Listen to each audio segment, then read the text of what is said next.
This is an animation made by one of the IRGC's media outlets. It's a parody of a game, mocking the more than 40,000 Iranian protesters who were massacred by Islamists in January within the space of 2 days. The game shows an illustration of those murdered and their bodies being turned into sausages. Often I talk about how the neo-jihadists today are no different to the evil of the Nazis during the Holocaust, and they are no different to the neo-Marxists who enable the former two, ergo the unholy alliance of the three. Now, I'm not here to try and articulate even a fraction of the degree of evil that is evoked in such behaviour. Rather, it's to send a message to all those who not only oppose the free Iranian people against the occupying Islamic regime, but also openly attack the diaspora community for simply just being their voice. Only because for them, a free Iran opposes their own political agenda. A free Iran marks an end to their endeavour of the so-called axis of resistance, aka global jihad.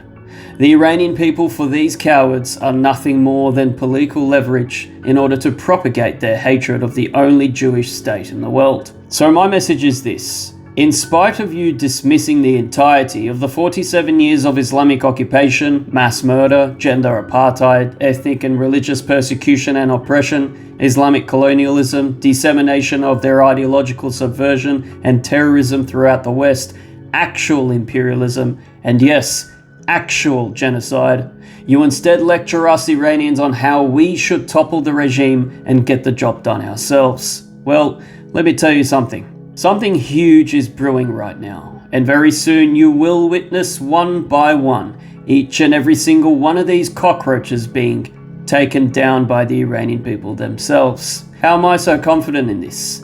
Because here's what it takes for a revolution to succeed.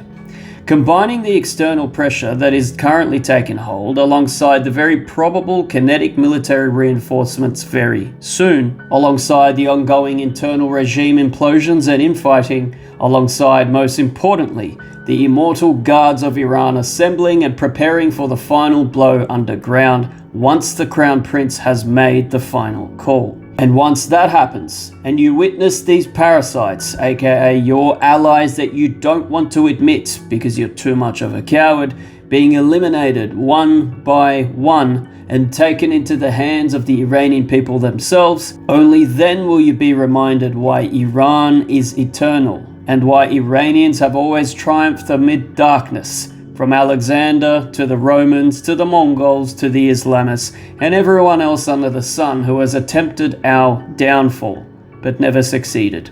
But once that happens, I don't want to hear a single word from you. Just like you did in January in the past 47 years, you ought to continue to keep your mouth shut when these orcs are being dealt with. The only thing you should hope for is that Trump or Netanyahu get their hands on all the IRGC militants before the Iranian people do. Because I promise you, the word on the ground, not only from what I'm receiving, but other compatriots as I speak with, is that if any jihadist doesn't get lucky by having Bibi or Donny get onto them first, then it's the Iranians. And then it's just them, alone, no one's watching. And boy do the Iranians have a lot of work to do with the jihadists. Once that happens, I don't want to hear a single word from you. Don't you dare whinge or have a sook over your jihadi boys being turned into sausages, one by one. We will never forget, nor will we ever forgive. Never take an Iranian's kindness and hospitality as a sign of weakness. Trust me, it's not a great idea. So enjoy the ride in the meantime whilst you're busy freeing Palestine. Payande Iran, Vata Abad, Javid Shah.